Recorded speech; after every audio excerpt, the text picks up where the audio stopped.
Welcome to Inside State Government. My name is State Senator Richard Ross. I serve the Norfolk, Bristol, and Middlesex District here in the Commonwealth of Massachusetts. And I do have the privilege of representing this district, but also serving with a great sheriff. And Bristol County Sheriff Tom Hodgson is my guest today, and I welcome you to the show, Tom. Great to welcome be here. Aboard. Thanks for having me. You're very Appreciate welcome. it, Senator. Always good to be here. Well, we've just finished the budget and all those kinds of things that are related to it. And I just kind of want to get your perspective of what you think is important to the sheriffs at this current time, more broadly, and then specifically what's of interest to Bristol County, as you can be aware. So, well, I think, Senator, first the budget, of course, for us is, it's the operating part of what we do, and it's very difficult for the legislature to know because of the medical costs that are going up.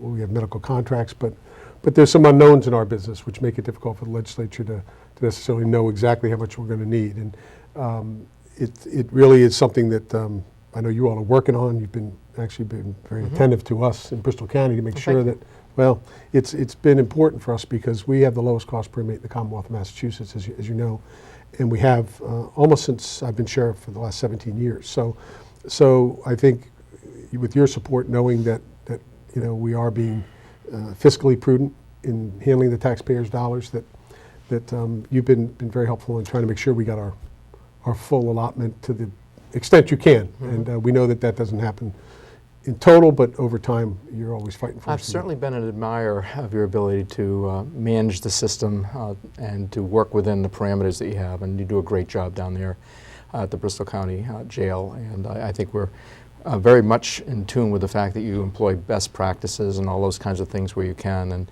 you also take a very proactive role in going around the country and looking for other ways that maybe other states or other governments handle these same issues. And I recently just went to Texas, I understand. I did. I was in Israel before that. Yeah. Let me just comment briefly on your very thoughtful remark about the way we manage. And I just want to say that really is a tribute to my staff. I'm very blessed to have such a great staff who are committed to the same ideals around fiscal management that I am. And so it's really a team effort, and I really give them an awful lot of credit for that.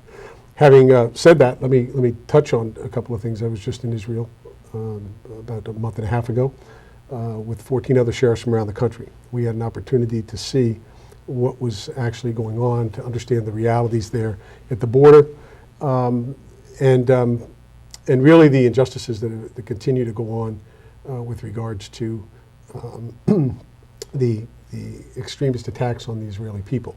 But importantly for us, we had a chance to talk to our colleagues in Israel who talked to us about border security and showed us some of the sophisticated systems they have there. And it was really a sort of an important time because when I came back, we ended up having this situation evolve on the border in Texas with this incredible influx of unaccompanied children and other people.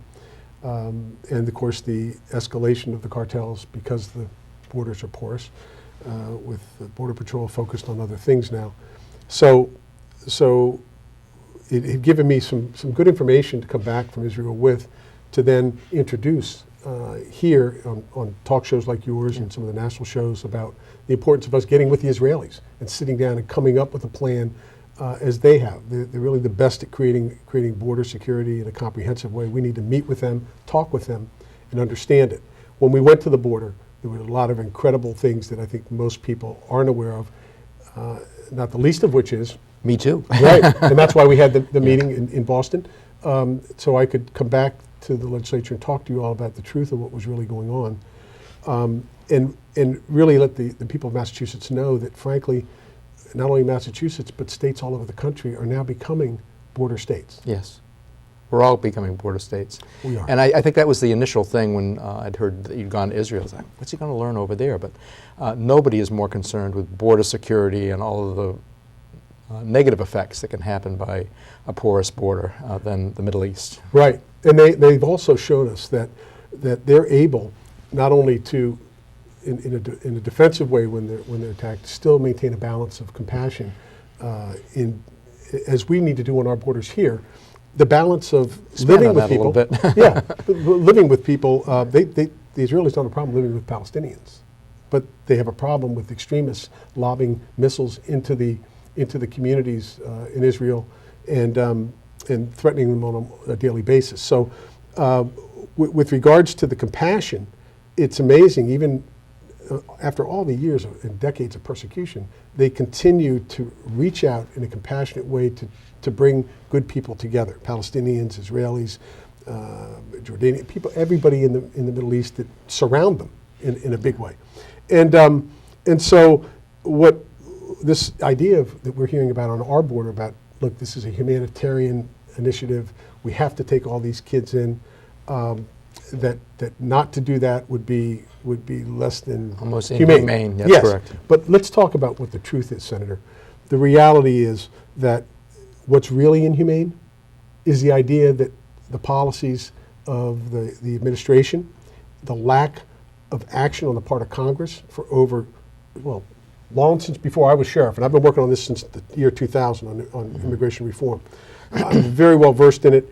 I'm very much understand where the failures are. The failures are in Congress, and most recently during the presidential election in 2012, when President Obama, in June of 2012 during the election, said, I'm going to sign on this deferred action for childhood arrivals, which meant anybody that comes from Central America.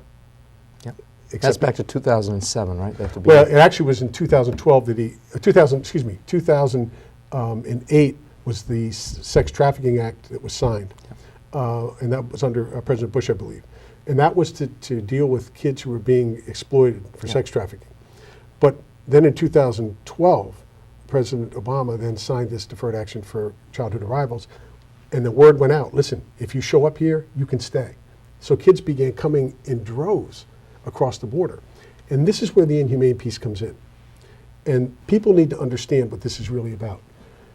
The drug cartels have turned this into a multi-million-dollar business. Each child, it costs anywhere from $5,000 to $7,000 paid to the coyote to track those children, I say children, teens and so forth, and some young children, 1,000-mile trek to the border.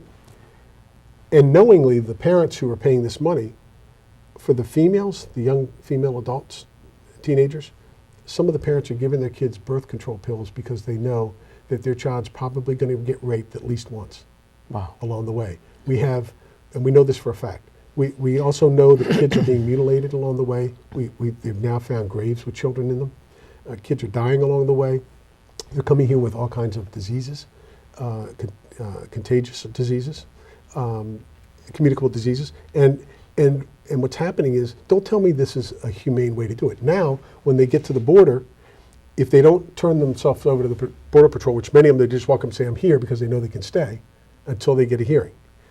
So others— That's the safest way to do that, probably, by the way. Well, yeah. Rather than stay out there. Well, no question about it. But then they have a place of refuge, right? So then, but the ones who don't want to do that, they want to sneak in, they'll get to the border. Now they have to pay a new organized crime group to protect, to take them to where they want to go. If they don't have the money, they're held in safe houses in Texas that are being raided all the time, and all kinds of things are going on in those safe houses, as you can imagine. But here's the problem.